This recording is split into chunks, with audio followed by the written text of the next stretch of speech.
करो। हमारे एक दोस्त है, अल्लाह उनके हालात बेहतर फरमाए, वो कहते कि मैं बर्डन ज्यादा है, दीगर भाइयों के खर्चात भी मेरे कंधों पर है, तो मैं रात लेट आता हूँ तो सुबह जल्दी दौड़ लगानी पड़ जाती। तो कहते एक दिन मैं सुबह सुबह निकलने लगा तो मेरे वालिद साहब ने मुझे रोक लिया और कहा यहाँ बैठ जाओ।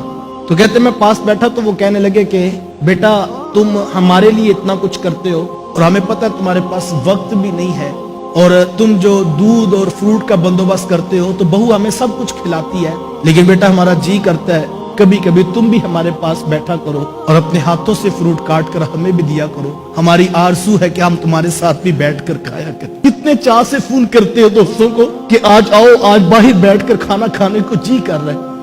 यार कभी फोन करके ये भी कहा है माँ आज ना खाना, आज मैं भी आऊंगा तो फिर इकट्ठे बैठ कर खाएंगे।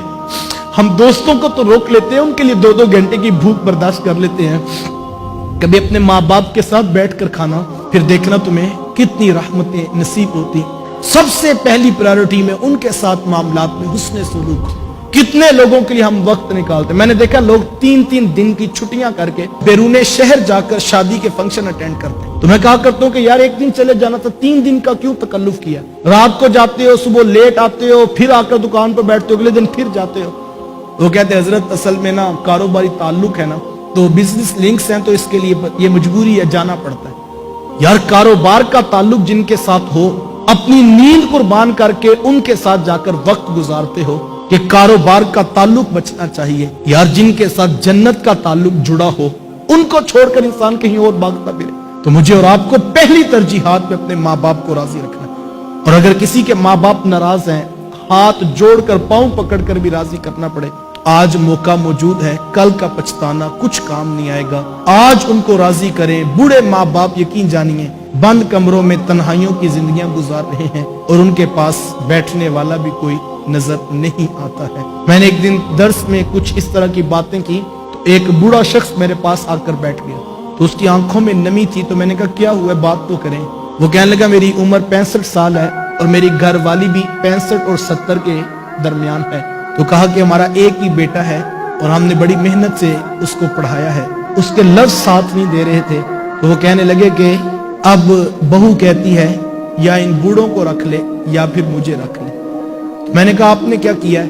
वो कहते मैंने कहा है कि बेटा तुम अपना घर बर्बाद ना करना, हम कोई नौकर रख लेते हैं, वो हमें 2 वक्त की पका कर दे दिया करेगा, तुम अपना घर आबाद रखना। या जो खुद 60-65 के एड़ गेड़ में हो, जिसकी उम्र का ये हिस्सा चल रहा हो और जिंदगी का एक ही असासा एक बेटा हो और वो भी दरवाजा बंद कर दे, तो फिर सोचिए कि कितनी कठिन जिंदगी हो जाती है और जिंदगी कितनी मुश्किल हो जाती है।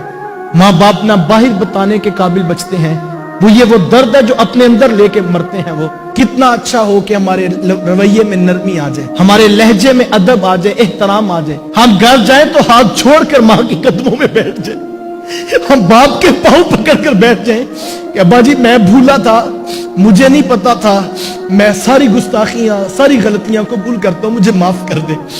और आज माफी मांग लो, पता नहीं कल का सवेरा तुलू हो या कि ना हो, आज उनको राजी कर लो।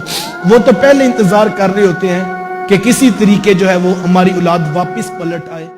दीन की बात फैलाना सदक़े जारिया है। सवाब की नीयत से वीडियो को शेयर जरूर कीजिए। जज़ाकल्लाह।